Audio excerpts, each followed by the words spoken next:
ন পানী বাহিলে এই মাছে জাকি মাৰিলে ও টুপাই বুৰ মাৰিলে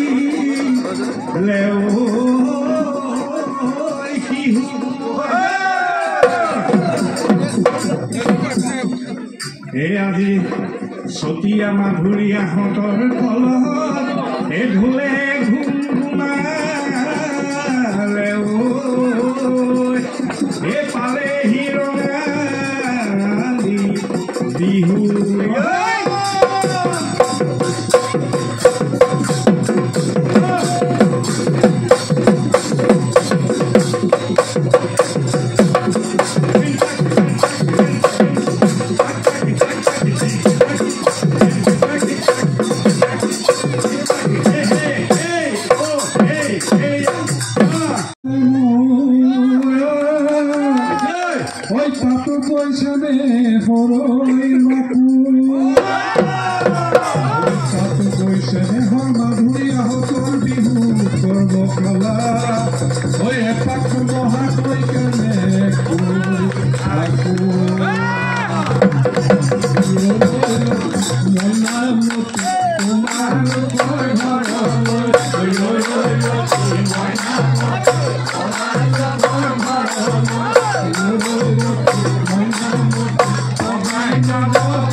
মাধুৰীয়া হাতত তলত তাল বজা মানুহ নাই হৈছে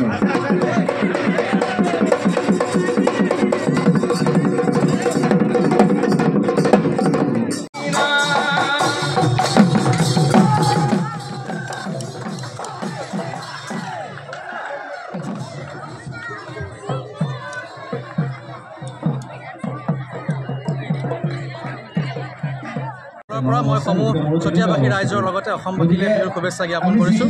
আজিৰ পৰা আমাৰ 15 দিনীয়া কাৰ্যসূচীৰে বিহু কৰ্মশালা অনুষ্ঠিত হৈছে। আজি উপস্থিত আছিলে আমাৰ অসমৰ মূলৰ ওজা সোমনাথ বৰা ওজা ডাঙৰীয়া।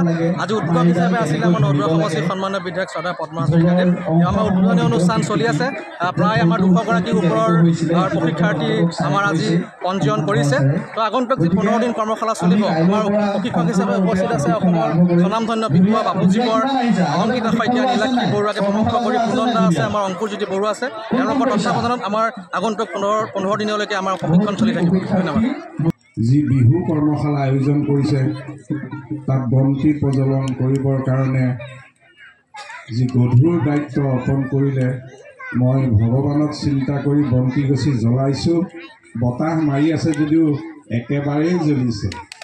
সেইটো এটা আমি সদায় প্ৰমাণ চাওঁ ৰাইজৰ, বোলে দুবাৰো মাৰিলে কাঠি নজ্বলিলেহে নজ্বলিলে চাকি, এইখন কি হয় ঠিক নাই। কিন্তু সিফালেদি আমাৰ বিধায়ক মহোদয়েও মনত কল্পনা কৰিছে যে মাধুৰীয়াহঁতে পুৰণি মুকলি বিহু বুলি স্বীকৃতি পক বন্তি গছি জ্বলাওঁতে তেখেতেও ভাবিছে আৰু ৰাইজেতো ভাবিয়ে আছে। গতিকে প্ৰথমে ৰাইজৰ এই চতিয়াবাসী ৰাইজৰ ইমান পুৰণা এখন বিহু স্বীকৃতিপ্ৰাপ্ত হওক, তাৰ বাবে ভগৱন্তৰ চৰণত মই প্ৰাৰ্থনা জনাইছোঁ। আৰু মাননীয় মুখ্যমন্ত্ৰী মহোদয়কো মই ইয়াৰ পৰাই কৈলাশৰ মহাদেৱে ঢোলৰ জনম, শিৱই সৃষ্টি কৰিছিল ঢোল বাদ্যটি। আৰু তাৰ পৰৱৰ্তী সময়ত 1228 খ্ৰীষ্টাব্দত যেতিয়া চীন দেশৰ ইউনান প্ৰদেশৰ পৰা পাহাৰে পাহাৰে কষ্ট কৰি কৰি চাউলুং চুকাফাই পাটকাই পৰ্বত হৈ অসমত প্ৰৱেশ কৰিছিল, তেতিয়াও অসম মুলুকত এজন ওজা আছিল, সুধন ঢুলীয়া। তেওঁ ঢোলেৰে আদৰিছিল। এয়া হ'ল 1228 খ্ৰীষ্টাব্দৰ কথা। গতিকে চাউলুং চুকাফাই তেতিয়াই ঢোলৰ মাহাত্ম্য বুজি পাইছিল। আৰু 4 যুগত চাৰি ঢোল বজোৱা এক পৰম্পৰা আছে। এই সত্য যুগে পাতিছিলে সৰগৰী বিবাহ, সেই যুগত বজাইছিল ঢোল অনাদি ঢুলীয়া, সেই যুগত আছিলে ঢোলটি সোণৰ। সত্য যুগত বোলে সোণৰ ঢোল আছিলে। আৰু মোৰ মৰমৰ ছাত্ৰ ছাত্ৰীসকল, আমাৰ ঢুলীয়াসকল যিসকলে ঢোল শিকিম বুলি আহিছে, মই তোমালোকক অনুৰোধ কৰিছোঁ, তোমালোকে মোৰ কথাকেইটা শুনা। নাচনীখিনিও